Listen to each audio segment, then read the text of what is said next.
गौरी जी उनके साथ वन को गए। जूता धारण नहीं किए हुए थे, बिन परिहित पायादिन पाए।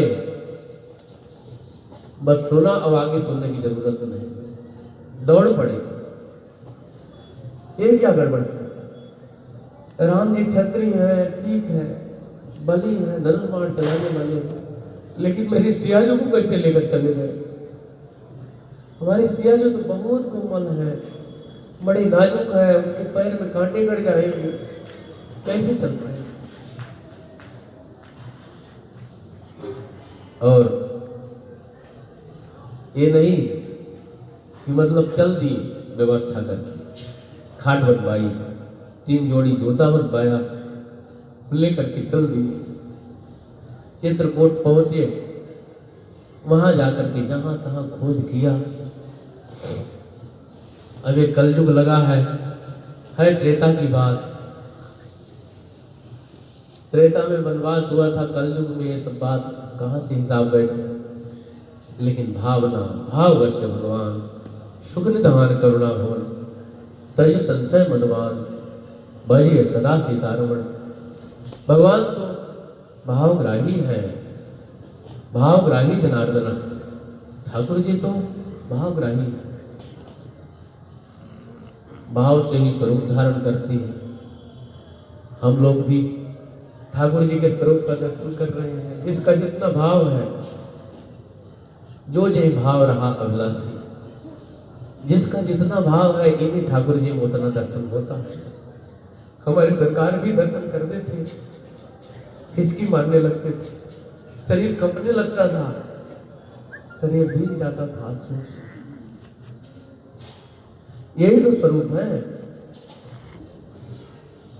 इन्हीं स्वरूपों में बेवल हो जाते थे।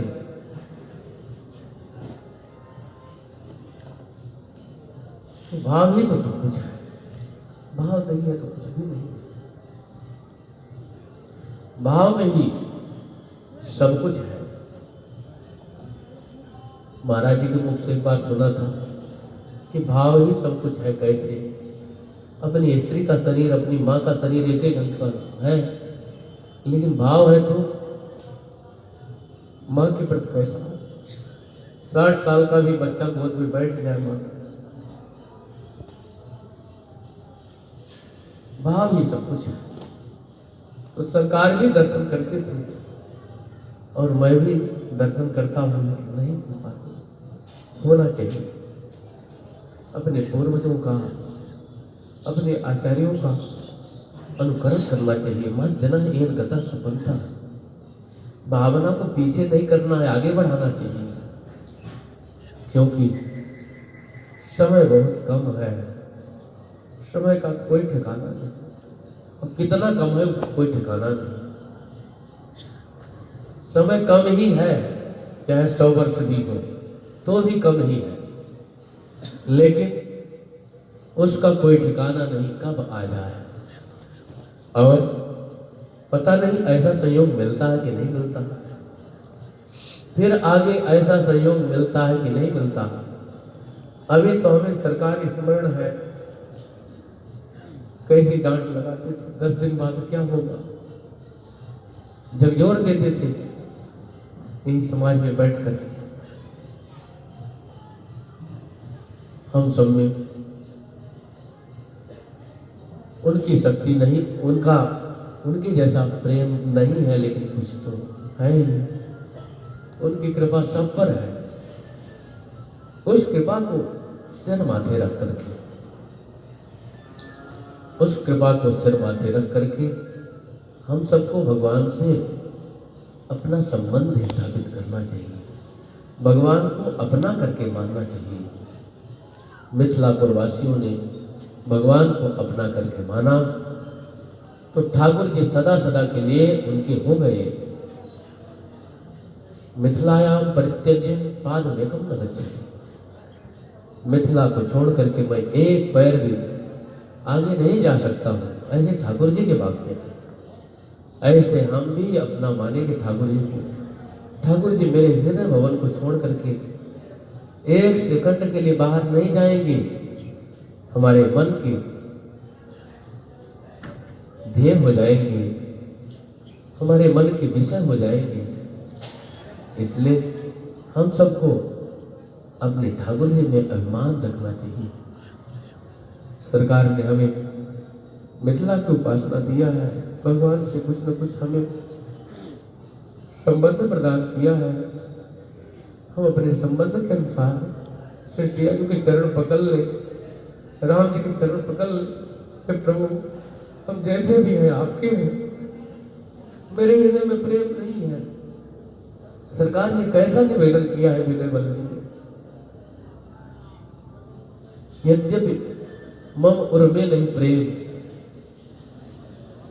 यद्यपि मेरे हृदय में प्रेम नहीं है, फिर भी हे नाथ मैं आपका हूं, कह रहा हूं और कहता रहूंगा। यह मेरा नियम हो गया है कि मेरे हृदय में प्रेम नहीं है, फिर भी आपका ही सदा से था, आज भी हूं और सदा आपका ही रहूंगा। इस बात को कहना मैं बंद नहीं करूंगा। सरकार ने प्रेम बंधु में कहा। ऐसे हम लोग जैसे भी हैं, श्री गुरुदेव भगवान की कृपा से तिलक कंठी धारण कर लिए। गुरुदेव भगवान ने हमें प्रभु के चरणों में समर्पित कर दिया है, हाथ में लकड़ी पकड़ा करके, और संकल्प कराया है कि हे प्रभु मेरा दुख में संसार छूट जाए और आपके धाम की प्राप्ति हो। यही तो सरकार कहती थी। क्या उस संकल्प को हम भूल गए संसार के जनरंजन में, जो हाथ में लकड़ी लेकर के गुरुदेव के सामने संकल्प किए, हे गुरुदेव हे भगवान मेरा दुख में संसार छूट जाए और आपके धाम की प्राप्ति हो, मुझे कुछ भी नहीं चाहिए संसार की कोई भी वस्तु। ऐसा हम सब कोई दीक्षा लेते समय भगवान से निवेदन किया है, गुरु से निवेदन किया है, और उस बात को भूल गए, संसार के जनरंजन में अपना समय व्यतीत कर रहे हैं। संसार को ही अपना समझ बैठे हैं, साथ में नहीं जाएगा। लघु जीवन संबत पंच दशा